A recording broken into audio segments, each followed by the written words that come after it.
शिव अपने मन और दिल दोनों को काबू में करके शादी की तैयारियों में जुट गया था। लाख कोशिश करने के बावजूद भी वह उस अनजान लड़की की मासूम से चेहरे को नहीं भूल पा रहा था। पर करता भी तो क्या। शादी नज़दीक आ रही थी। दिन एक एक करके बीत रहे थे। अचानक से एक दिन वही अनजान लड़की साड़ी की दुकान में दिख गई। पहले तो शिव को लगा कि शायद ये मेरा वहम है, पर शिव भी यूं ही बहाना बनाकर दुकान में घुस गया और साड़ियाँ देखने की एक्टिंग करने लगा। धीरे धीरे कनखियों से लड़की को देखने लगा। उसकी खुशी का तो मानो कोई ठिकाना ही नहीं था। अरे हे भोलेनाथ, ये तो वही है मेरी पारो। काश आज मैं अगर कुछ और मांग लेता तो शायद वो भी मिल जाता। मन ही मन शिव ने भगवान को धन्यवाद देते हुए कहा। शिव बार बार उसी को देखता। उसे इंतज़ार था कि काश वो भी एक बार मुझे देख ले तो शायद मेरी आँखों में पनप रहे अपने प्यार को समझ लेगी।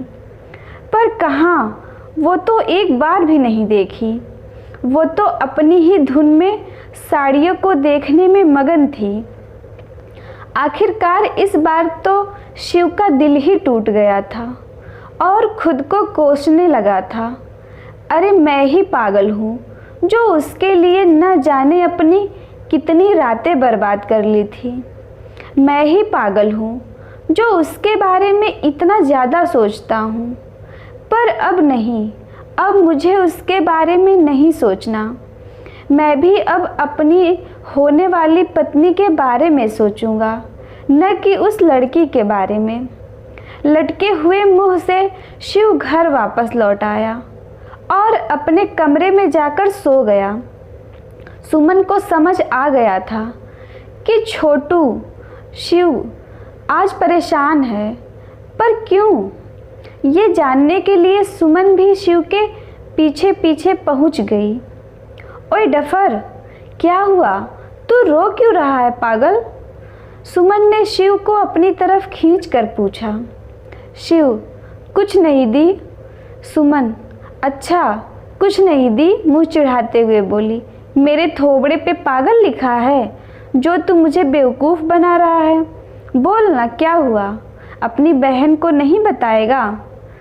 शिव सुमन के गले लगकर रोने लगा और बोला, दी, आज वो मुझे दिखी थी। सुमन, फिर? शिव, पर वो मेरी तरफ तो देखी भी नहीं, मुझे बड़ा बुरा लगा। सुमन, बुद्धू, तुझे इसमें इतना क्या बुरा लगा, ज़रा बताना। शिव, दी, मैं उससे कितना प्यार करता हूँ, पर उसने मुझे पलटकर देखा तक नहीं, मुंह बनाते हुए बोला। सुमन, अरे बुद्धू, उसे थोड़ी पता है कि तू उससे प्यार करता है।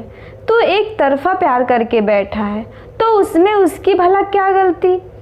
शिव सोचते हुए, अरे हाँ, ये तो मैंने सोचा ही नहीं। सुमन सर में टफरी मारते हुए, तभी तो मैं तुझे पागल कहती हूँ। दोनों हंसने लगे। चल अब देवदास बनकर कोप भवन में ना बैठ, शादी है तेरी, और अब मेरी मान यार, उसे भूल जा, समझाते हुए सुमन चली गई। शिव थोड़ी देर तक शांत हो उसके बारे में सोचता रहा। हाय, कैसे भुला दूँ उन्हें जो मेरे दिल को चुरा गई। अखियों के रास्ते धीरे धीरे दिल जिगर में समा गई। दिन गुजरते रहे और शिव की शादी की रात भी आ गई। बड़ी शान से बारात निकली थी और जाना भी था तो गंगा के उस पार। ऊपर से पुल के रास्ते से घुमावदार पड़ता था और लंबा भी पड़ता था, इसीलिए तो बारात थोड़ा जल्दी ही निकली थी। बैंड बाजा लेकर बड़ी धूमधाम से बारात समय से लड़की के द्वार पहुंच गई थी। खूब मंगल गीत से बारातियों का स्वागत किया गया और द्वार पूजा भी हुआ। उस समय सीधे सीधे शादी के मंडप में दूल्हा आता था, क्योंकि जयमाला बहुत कम ही होता था। शादी भी पूरे रीति रिवाजों से संपन्न हो गई थी। लड़की का मुख लंबे से घूंघट में छिपा हुआ था। कोहबर रिवाज में भी लड़की का मुख तो थोड़ा सा खुला था, पर शिव ने एक बार भी उसके मुख को नहीं देखा, क्योंकि उसके दिल में तो अभी भी कहीं न कहीं वो अनजानी लड़की ही बैठी हुई थी। वो चाह कर भी नहीं भुला पा रहा था। सारे रस्मों रिवाज से शादी का कार्यक्रम पूरा हो गया था और विदाई का समय हो आया था। सबकी आंखें नम हो गई थी। विदाई के समय विदा हो दुल्हन पिया की नगरी चल दी थी। उसके दिल में भी न जाने कितने सवाल थे अपने ससुराल को लेकर, न जाने कितने अरमान थे अपने पति को लेकर, जिसका जवाब तो बस समय ही दे सकता था। ससुराल में बड़ी धूमधाम से स्वागत किया गया दुल्हन पार्वती का। सास ससुर और ननद की खुशी का तो कोई ठिकाना ही नहीं था।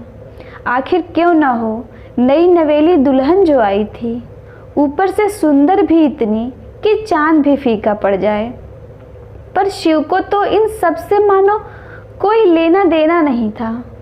उसे कुछ खास फर्क नहीं पड़ा था और न ही वो अपनी पत्नी से मिलने के लिए बेताब ही था।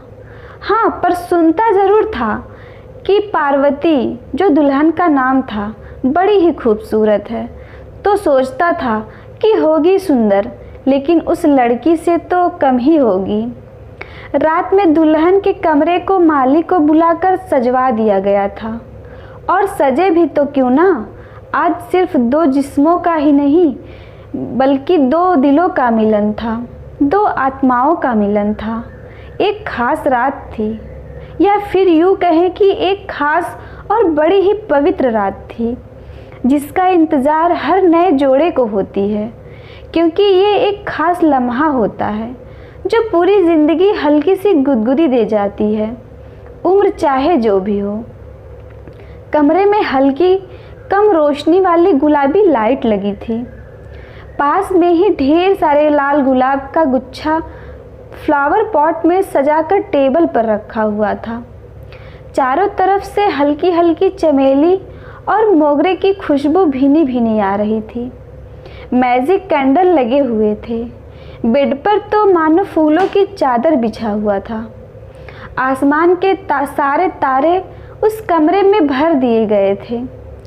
पार्वती अपने चेहरे को लाल रंग की चूनर से ढके हुए अपने पति के इंतज़ार में न जाने कितने लाज और शर्म का घूंघट ओढ़े बैठी हुई थी। उसका दिल जोर जोर से धड़क रहा था। हजारों तरह के अरमान दिल में पैदा हो रहे थे। शिव के दोस्त शिव को उसके कमरे में धक्का मारकर छेड़ते हुए दरवाजे को बाहर से बंद कर दिए। शिव को बड़ा अजीब सा लग रहा था कि अब क्या करे, वो पार्वती से कैसे बात करे। सोचते सोचते शिव अपने कमरे में पहले तो कुछ देर तक इधर उधर टहलता रहा, फिर अपने बेड का एक कोना पकड़कर लेट गया और कुछ ना बोला। पार्वती को बड़ा अजीब सा महसूस हो रहा था। उसके अंदर जो अभी थोड़ी देर पहले प्रेम प्रवाह था, वो एकदम से शांत हो गया था। उसे नहीं समझ आ रहा था कि क्या करे या फिर क्या बोले। थोड़ी देर तक पार्वती इंतज़ार करती रही कि अब शिव उससे बातें करेगा, अब उसके घूंघट को उठाएगा, पर नहीं, ऐसा कुछ नहीं हुआ। शिव गहरी नींद में सो चुका था। इंतज़ार करते करते पार्वती भी लेट गई थी और कब उसे भी नींद आ गई उसे पता ही नहीं चला। जब आँख खुली तो शिव बाहर जा चुका था। पार्वती को शिव का व्यवहार थोड़ा अजीब लगा था, पर फिर उसने सोचा कि बड़े शर्मीले से हैं मेरे पतिदेव, पर कोई बात नहीं, आखिर कब तक मुझसे दूर रहेंगे, आएंगे तो मेरे ही पास। पार्वती अपने अंतर मन से ही बातें करते करते बोली। शादी ब्याह का घर था, ऊपर से सारे मेहमान भरे पड़े थे। मौसी, सास, मौसा, बुआ, सास, फूफा, ससुर, उनके बड़े बड़े बेटे बेटियां, घर में जितने भी छोटे से बड़े बच्चे थे वो तो बस भाभी भाभी कहकर महफिल जमाए हुए रहते थे पार्वती के पास। और रात में जब सोने का समय होता तो सबके पैर दबाने बैठ जाती बेचारी। इन सब में कब आधी रात बीत जाती उसे पता ही नहीं चलता था। हर दिन उसका यूं ही कटने लगा। शिव को तो कोई उतावलापन नहीं लगता था, पर पार्वती को अपने पति का इंतज़ार हर दिन हर रोज़ एक एक क्षण रहता था। हर रात नई नवेली दुल्हन बनकर पार्वती बैठ जाती थी कि आज तो शिव आएंगे और मेरा घूंघट उठाएंगे, पर नहीं, हर रात एक मायूसी दे जाती थी। शिव आता तो था पर पार्वती की तरफ देखता तक नहीं था। पार्वती अब धीरे धीरे घर का काम भी करने लगी थी। धीरे धीरे उसके हाथों की मेहंदी, पैरों का महावर अब फीका पड़ने लगा था। पर पतिदेव के दर्शन के लिए तो अब भी तरस रही थी। पिया मिलन की आस और प्यास अब बढ़ने लगी थी। और भला क्यों ना बढ़े, जब से आई थी तब से एक बार भी बात तक नहीं हुई थी उससे। सहेलियों ने तो न जाने क्या क्या बता रखा था, यहाँ तो वैसा कुछ भी नहीं हुआ। क्या मैं पसंद नहीं हूँ उनको? अगर ऐसा हुआ तो मेरा क्या होगा? कहीं ऐसा ना हो तो कहीं वैसा ना हो, यही सब उसके मन में चल रहा था। भला उन्हें मुझसे अब ऐसी भी क्या नाराज़गी जो उन्हें मेरी परवाह तक नहीं। जाने क्या भूल हो गई है मुझसे जो वो मुझसे इस तरह रूठे हुए हैं। पार्वती भले ही सारा दिन काम करती पर नज़रें राम को ढूंढती रहती थी कि कब एक नज़र वो मुझको देखें और मैं उनको देखूं। पार्वती हर दिन दुल्हन की तरह सजती थी पर रात हमेशा फीकी ही रह जाती थी। उसके दिल में एक कसक सी उठती थी। उसे पता नहीं था कि शिव ऐसा क्यों कर रहा है। जिसके लिए सजती संवरती हूँ, काश वो एक नज़र देखे तो सही। शिव भी उदास सा ही रहता था। उसे भी महसूस हो रहा था कि वो पार्वती के साथ गलत कर रहा है, पर फिर भी चुप था। एक दिन सारे दोस्तों का प्लान बना शिव से मिलने का, तो एक दिन सबने मिलकर खूब पार्टी किया और बाहर ही खाना खाने का प्लान बनाया। एक रेस्टोरेंट में सबने खाने का ऑर्डर दिया और आपस में मस्ती शुरू कर दिए। सबने आंखों के इशारे से शिव की तरफ करके बोले, भाई क्या कहने, किसी की ज़िंदगी को आजकल बड़े मौज में कट रही है। फिर सभी ठहाके लगाकर जोर जोर से हंसने लगे। पर शिव का चेहरा एकदम से उतरा हुआ था और उसका उतरा हुआ चेहरा दोस्तों ने पढ़ लिया और पूछा, यार क्या बात है, तुझे कोई प्रॉब्लम है क्या? हम देख रहे हैं तू कुछ उखड़ा उखड़ा सा है। शिव, नहीं यार, ऐसा कुछ भी नहीं है, बस कुछ अच्छा नहीं लग रहा है। दोस्त, क्यों, क्या तू हमें नहीं बताएगा? शिव, यार बताने लायक कुछ भी नहीं है, क्या बताऊं? दोस्त, तेरे और भाभी के बीच में सब कुछ ठीक तो है ना? शिव, नहीं यार, वही तो बुरा लग रहा है।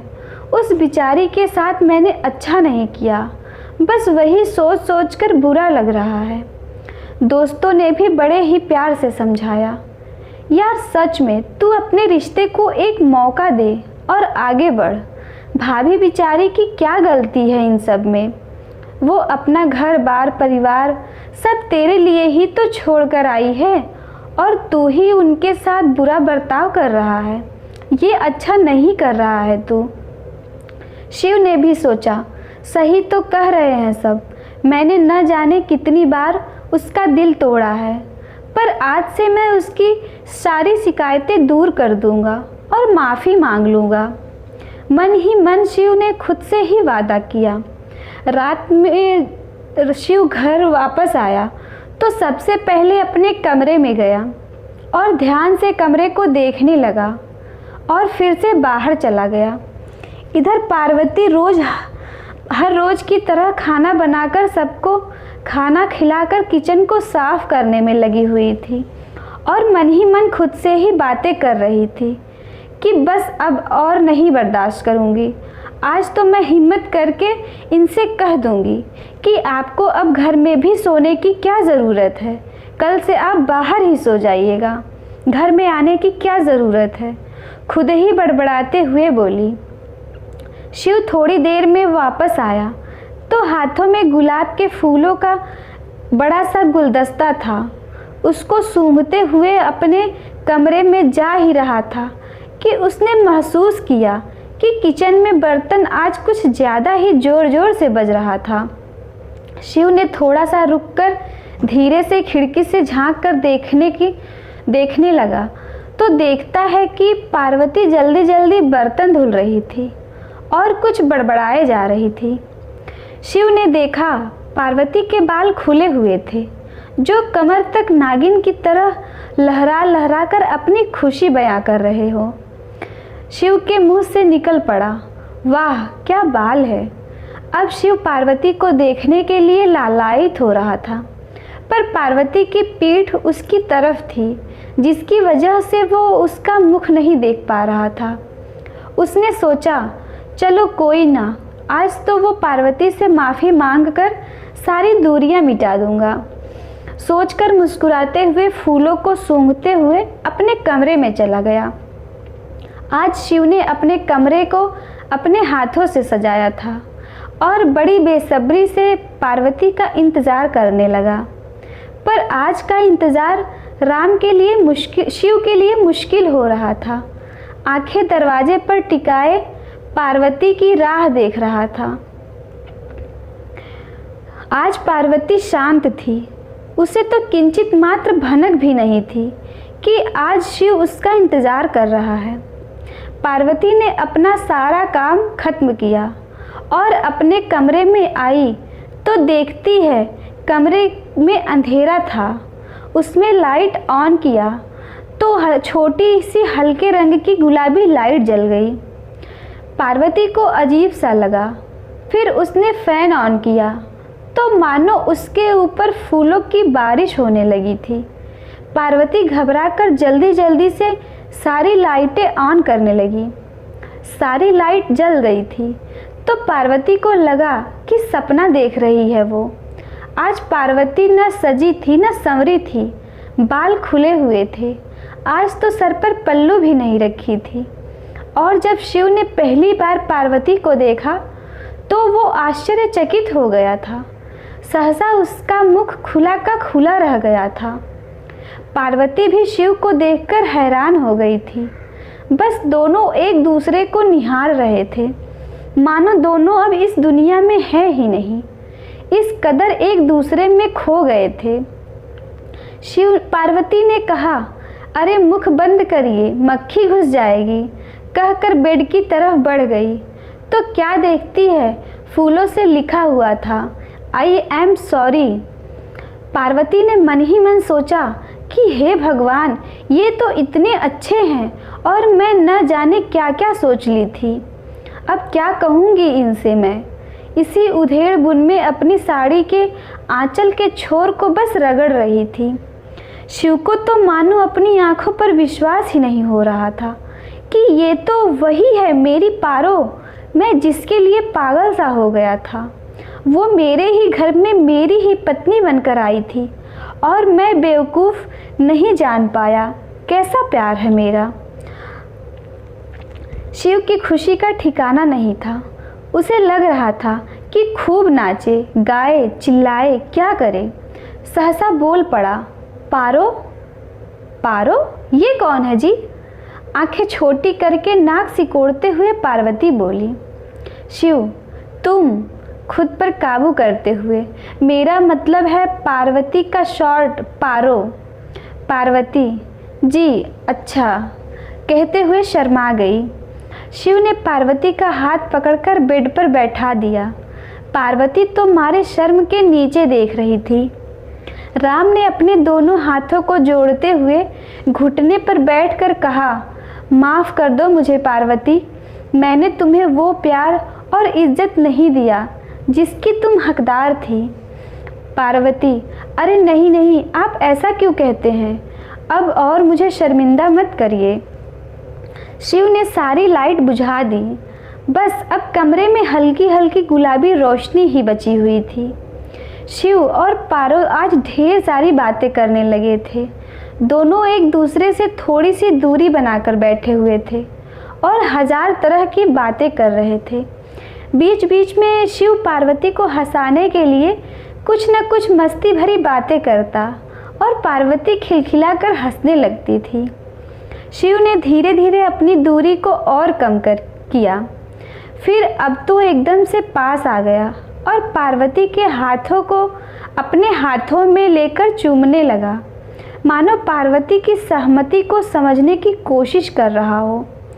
पार्वती भी शर्मा गई और खुद में ही सिमटने लगी थी। फिर तो शिव ने उसे अपने सीने से लगा लिया और उसके बालों से खेलने लगा था। शिव ने पार्वती की गोद में सर रखकर लेट गया और अपने एक हाथ से पार्वती का हाथ पकड़े हुए था और दूसरे हाथ से पार्वती के गले में डाले हुए उसे अपनी ओर खींच रहा था। पार्वती को ये सब कुछ अलग ही आनंद दे रहा था। आज उसकी सही मायने में सुहागरात जो थी, जिसका इंतज़ार लगभग हर पति पत्नी को रहता ही है। शिव और पार्वती के बीच में कोई उतावलापन नहीं था। एक ठहराव था, प्यार भरा ठहराव, जिसे दोनों ही महसूस कर रहे थे। उनकी मंशा शरीर की भूख को बस मिटाना ही नहीं था, बल्कि एक दूसरे को जानना समझना था। आज उनकी आत्माओं का मिलन था, जो कि धीरे धीरे आगे बढ़ रहा था। शिव और पार्वती दोनों का शरीर गर्म था और सांसें तेज तेज चलने लगी थी। पार्वती के पूरे बदन में सिहरन सी दौड़ रही थी और वो शिव की बाहों में टूट जाना चाहती थी। उसका रोम रोम खिल उठा था। जो हाल पार्वती का था वही शिव का भी था। दोनों आज बस एक दूसरे में समाहित हो जाना चाहते थे। दो जिस्म एक जान होने को लालायित हो गए थे दोनों। चलो संग मिलकर प्यार की गलियां घूम लेते हैं। प्यार का इजहार तो कर लिया, अब एक दूसरे को चूम लेते हैं। आज शिव और पार्वती के दरमियान कोई दूरी नहीं बची थी। दोनों एक दूसरे में समाहित होते गए। दो जिस्म अब एक हो गए थे। आज सारी हसरतें और सारे अरमान पूरे हो गए थे। दोनों के पति पत्नी के पवित्र और प्यार से भरे लम्हों में दोनों डूब गए थे। एक दूसरे में डूबे रहे, रात को यूं ही गुजर जाने दे। बस प्यार ही बाकी रहे हमारे दरमियान, बाकी सब बिसर जाने दे।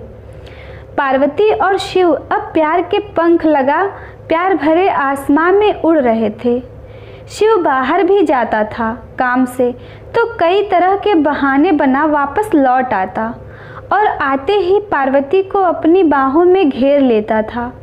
पार्वती को भी मानो पंख लग गए थे। वो हमेशा शिव के पास ही रहना चाहती थी। दोनों को ही एक मिनट की दूरी नहीं सही जाती थी। 2 दिनों के बाद एक दोपहर शिव अपनी ज्वेलरी शॉप में था और उसे पार्वती की याद आ रही थी। उसने कहा, पापा मैं अभी खाना खाकर आता हूँ, कहते हुए घर आ गया।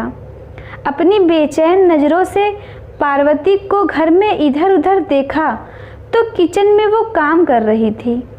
शिव ने उसे खींचकर अपने कमरे में ले गया और दरवाज़ा अंदर से बंद कर लिया। पार्वती तो मारे शर्म के इधर उधर देख रही थी। शिव ने पार्वती को अपने सीने से लगा लिया और कहा, पारो तुम्हें भी मेरी याद आती है या मैं अकेले ही मरा जा रहा हूँ? पार्वती, जी हाँ क्यों नहीं, थोड़ी थोड़ी सी तो मुझे भी आ रही थी, पर मैं मरी नहीं जा रही थी। कहते हुए पार्वती ने अपने दांतों से अपने होठों को काट रही थी और मस्ती भरे अंदाज में हंस पड़ी। शिव, अच्छा तो मैं ही बेवकूफ़ था जो कि शॉप से पापा से झूठ बोल कर आया, कहते हुए मुंह फुला लिया। पार्वती, अरे नहीं नहीं, मैंने तो मजाक किया था, भला मुझे आपकी याद क्यों नहीं आएगी। शिव, अच्छा अच्छा, तो ये बात है, मैं अभी बताता हूँ, कहते हुए पार्वती को छेड़ने लगा। कमरे में दोनों के हंसी की खिलखिलाहट हो उठी। पार्वती, अजी भला मुझसे ज़्यादा इंतज़ार कोई किया है क्या? मैं हर दिन हर पल आपका इंतज़ार करती थी, पर आप ही बेदर्द थे, जो कि कभी मुझे देखते तक नहीं थे। कहते हुए पार्वती ने मुंह फुलाकर बैठ गई। शिव, हाँ पार्वती, मुझसे गलती हो गई। कान पकड़ते हुए शिव बोला, मुझे माफ़ कर दो। पार्वती, पता है मेरी सहेलियों ने न जाने क्या क्या बता रखा था सुहाग रात के बारे में, पर मेरे साथ तो ऐसा कुछ भी नहीं हुआ। शिव, अच्छा तो कोई ना, चलो अब कर लेते हैं, क्या बताया था उन्होंने?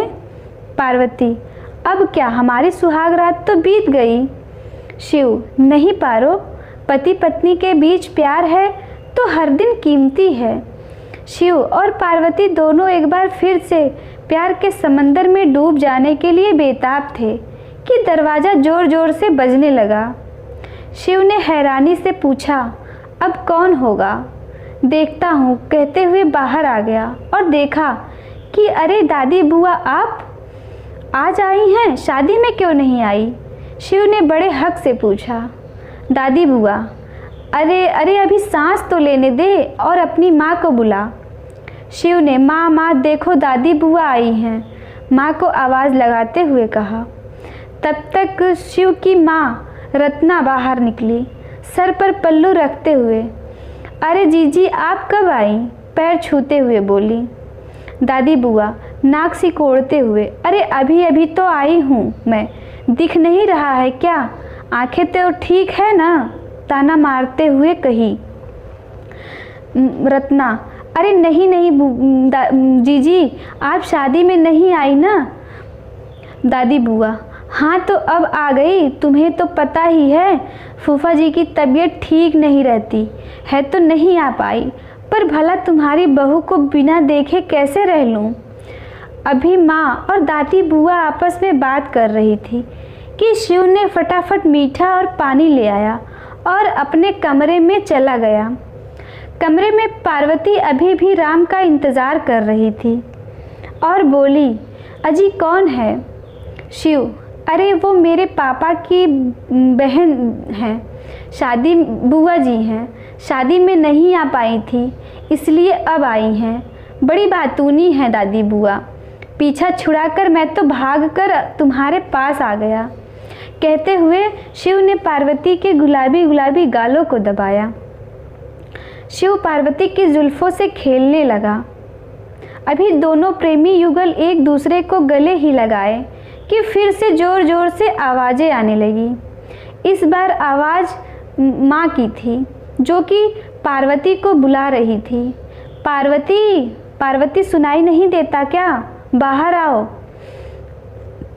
माँ की आवाज़ सुनते ही पार्वती भागी भागी सर को आंचल से ढकते हुए बाहर आंगन में आ गई। जी माँ, कहिए। माँ, आओ इनसे मिलो, तुम्हारे ससुर जी की बुआ जी हैं, तुम्हारी बुआ दादी। पार्वती ने पैर छुए और वहीं बैठ गई। पार्वती के अंदर तो एक अजीब सी हलचल थी और वही हलचल शिव के अंदर भी चल रही थी। उसने सोचा, फालतू काम में घर आया और ऊपर से ये दादी बुआ को भी अभी आना था। मैं तो अपनी पार्वती के साथ थोड़ा सा समय बिताना चाहता था, पर अब लगता है ये मुमकिन नहीं है। चल भाई शिव, प्यार के दुश्मन बहुत होते हैं, सुना तो था, आज देख भी लिया। कहते हुए शिव वापस जाने के लिए चल पड़ा।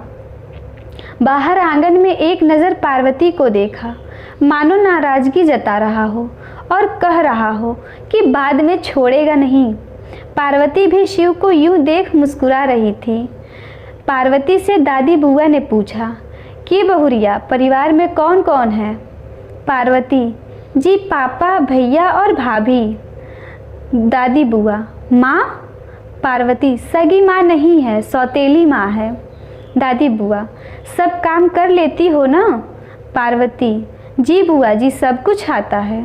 दादी बुआ, चलो भाई रत्ना, बहुरिया सुंदर पा गई हो, और तो और गुड़ भी अच्छे ही दिख रहे हैं।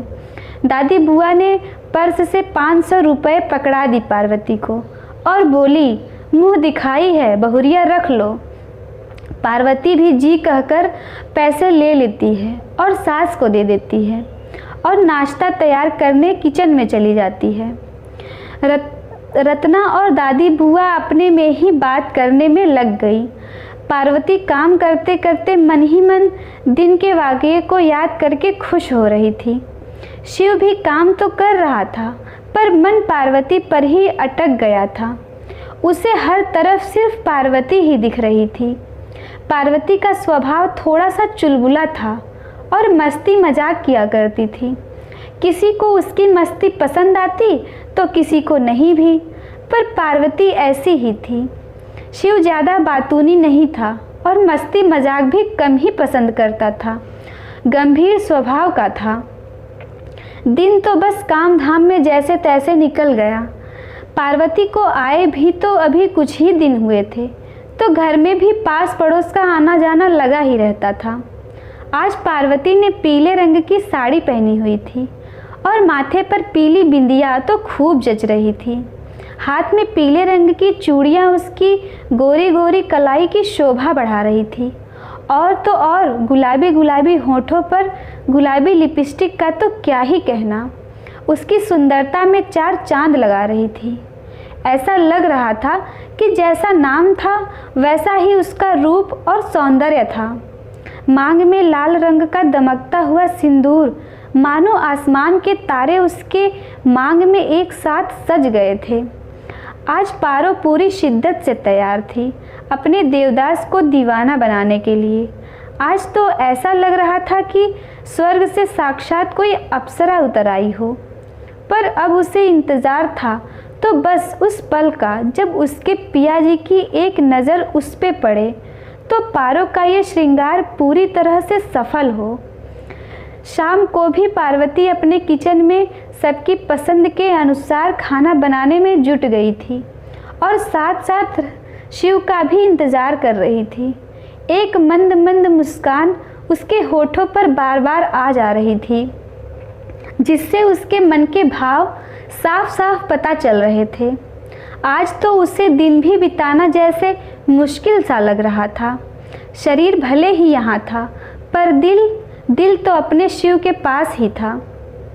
शाम को सबको खाना खिलाकर अपनी सास रत्ना की सेवा से निवृत्त हो पार्वती अपने कमरे में जाने लगी कि तभी दादी बुआ ने आवाज़ दी, दादी बुआ, अरे ओ बहुरिया, कहाँ चल दी? पार्वती, जी वो अरे कहीं नहीं दादी बुआ, वो तो मैं आप ही के पास आ रही थी। मन से तो मानो कह रही थी कि हे भगवान, क्या दादी बुआ आपको भी अभी टोकना था? पर सामने से खुश होकर, जी दादी बुआ, कोई काम है क्या? दादी बुआ, लो, अब क्या तुम्हारी सास ने तुम्हें ये नहीं सिखाया है कि बुआ जी सफ़र करके थकी मांदी आई हैं, जरा पाँव दबा देना? पार्वती अपने बालों से खेलते हुए, अरे हाँ हाँ, क्यों नहीं बुआ दादी, कहिए तो आपका गला भी दबा दूँ मन ही मन में। हाँ हाँ, कही थी कि दादी बुआ की मालिश करके ही सोना, इसलिए तो मैं तेल लेने जा रही थी, अभी आई, कहकर पार्वती अपने कमरे में बैठ गई। पारों की निगाहें तो बस अपने देवदास पर ही अटकी हुई थी कि तभी शिव ने पीछे से आकर पार्वती को अपनी बाहों में कसकर पकड़ लिया। हाय, आज बिजली गिराने का इरादा है क्या आपका? सर से लेकर पांव तक अप्सरा लग रही हो। जी करता है बस तुम मेरे सामने यूं ही बैठी रहो और मैं तुम्हें यूं ही निहारता रहूं, बस निहारता रहूं।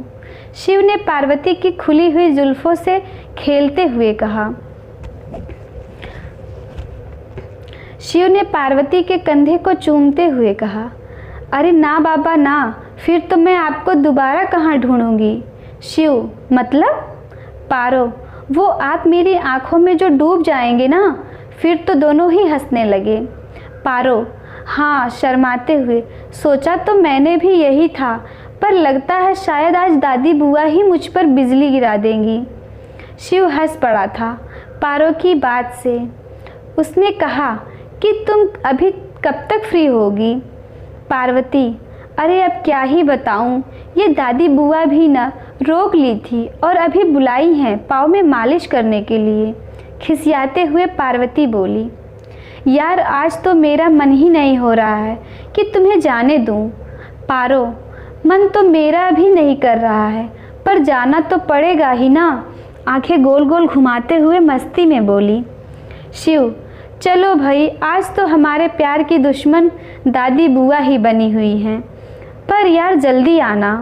पारो, कोशिश करूँगी हंसते हुए। शिव चिढ़ाते हुए, हाय तौबा पारो मेरी जान, आज तो तुम बुरी फंसी, भगवान ही बचाए तुम्हें दादी बुआ से। पार्वती, मतलब? शिव, अरे वो तो पूरी रात तुमसे पैर दबवाएंगी, तुम थक जाओगी, पर मजाल है जो मेरी दादी बुआ थक जाएं। पार्वती, हाय बड़ी बड़ी आंखें करते हुए। शिव, हाँ ऐसा ही है हंसते हुए। पार्वती, पर जाना तो पड़ेगा ना, दादी बुआ है, उनका आदर और सम्मान करना हमारा कर्तव्य है। मैं जाकर आती हूँ। तब तक दादी बुआ की आवाज़ गूंजने लगी, बहुरिया बहुरिया, अरे तेल लेने गई हो कि सीधा तेल की फैक्ट्री खोलने लग गई? पार्वती, जी आई बुआ दादी। शिव, पारो थोड़ा जल्दी से आना, हमें इंतज़ार रहेगा तुम्हारा। पारो, हाँ बिल्कुल, पर थोड़ा बुआ दादी से तो निबट लूँ। कहते हुए पार्वती सर पर पल्लू रखते हुए दादी बुआ के पास हाथ में तेल लिए पहुँच गई। बुआ दादी, हे भगवान, भला आई तो? पार्वती, आती नहीं तो जाती कहाँ भला? मन ही मन में बड़बड़ाते हुए छोटी आंखें कर नाक सिकोड़ते हुए बोली। बुआ दादी व्यंग से, गई तो घर में ही रह गई। पार्वती फिर से मन ही मन, आप रहने दे तब ना। बुआ दादी, बहुरिया तू मुझे कोस तो नहीं रही है ना? पार्वती, कोस तो रही हूँ, पर आपको क्या? मन ही मन बड़बड़ाते हुए फिर हंसते हुए बोली, हाय राम, बुआ दादी आप भला ऐसा क्यों सोचती हैं? मुझे तो आपके साथ इतना मज़ा आ रहा है, इतना मज़ा आ रहा है कि क्या ही बताऊँ अब। दादी बुआ खुश होकर, हाय नज़र ना लगे बहुरिया, तेरी सास तो बड़ी ही किस्मत वाली है जो तू मिली। काश तू मेरी बहू होती।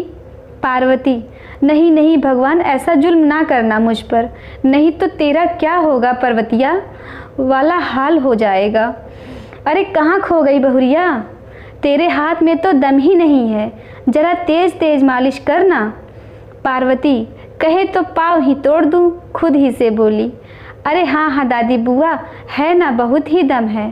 कहते हुए पार्वती पाँव दबाने लगी, पर भीतर ही भीतर सोचती थी कि कब मैं अपने शिव के पास जाऊंगी, दादी बुआ कब मेरा पीछा छोड़ेंगी। दादी बुआ पार्वती से अपने ज़माने की कहानी सुनाती और पार्वती न चाहते हुए भी खूब खुश होती और हाँ में हाँ मिलाती। उसे तो बस इंतज़ार था, बुआ दादी बस सो जाएं। करीब 2 घंटे बीत गए थे। दादी बुआ ज़ोर ज़ोर से खर्राटे लेने लगी थी कि पार्वती ने सोचा, शुक्र है भगवान का जो दादी बुआ सो गई, नहीं तो अभी भी मेरा पीछा नहीं छोड़ती। सच में शिव ने सही कहा था कि मेरी दादी बुआ से पीछा छुड़ाना आसान नहीं है। पार्वती जब अपने कमरे में गई तो देखती है शिव सो चुका था, एकदम से गहरी नींद में। पार्वती ने प्यार से माथे को सहलाते हुए बोला, बड़े थके हुए थे बेचारे, सो गए। चल पार्वती, अब तू भी सो जा। कहते हुए कमरे की लाइट ऑफ कर पार्वती भी सो गई। अगले दिन फिर से वही रोज़मर्रा के काम में दोनों ही लग गए। यूं ही दिन बीतते गए। पार्वती को सजने संवरने का भी बड़ा ही शौक था। मजाल था जो पार्वती के होठों से लाली कभी गई हो, मांग का सिंदूर कभी फीका पड़ा हो, या माथे से कभी बिंदिया गिरी हो। चूड़ी, काजल, पायल, इन सब से उसे बेपनाह प्यार था। रत्ना पार्वती को कुछ खास पसंद नहीं करती थी, बस अगर कभी छोटी सी भी गलती हो जाती थी तो रत्ना जी भर कर सुनाती थी, जिससे अब पार्वती को भी इस बात का एहसास था कि माँ खास मुझे पसंद नहीं करती, पर खैर कोई ना, आज नहीं तो कल करेंगी ही करेंगी, इसका उसे पूर्ण विश्वास था।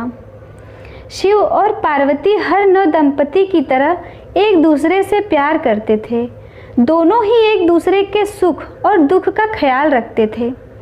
एक दिन दादी बुआ ने कहा, बहुरिया अब मुझे आए बहुत दिन हो गया, शिव से कह जरा मुझे छोड़ दे। इतना सुनते ही पार्वती की खुशी का तो ठिकाना ही नहीं रहा। मन ही मन खुश होकर, अरे जल्दी जाइए बुआ दादी, पर चेहरे पर उदासी के भाव लाते हुए, क्या हुआ दादी बुआ, आप इतनी जल्दी क्यों जा रही हैं? आपके बिना तो सारा घर सूना सा हो जाएगा। दादी बुआ, कहो तो न जाऊं? पार्वती, अरे जल्दी जाओ बुआ दादी, खुद से ही बातें करते हुए बोली। फिर खुश होकर, हाँ हाँ दादी बुआ रुक जाइए, 2-4 दिन अच्छा लगेगा हमें।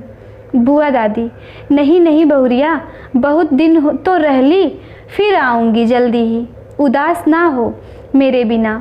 पार्वती का चेहरा चूमते हुए बोली।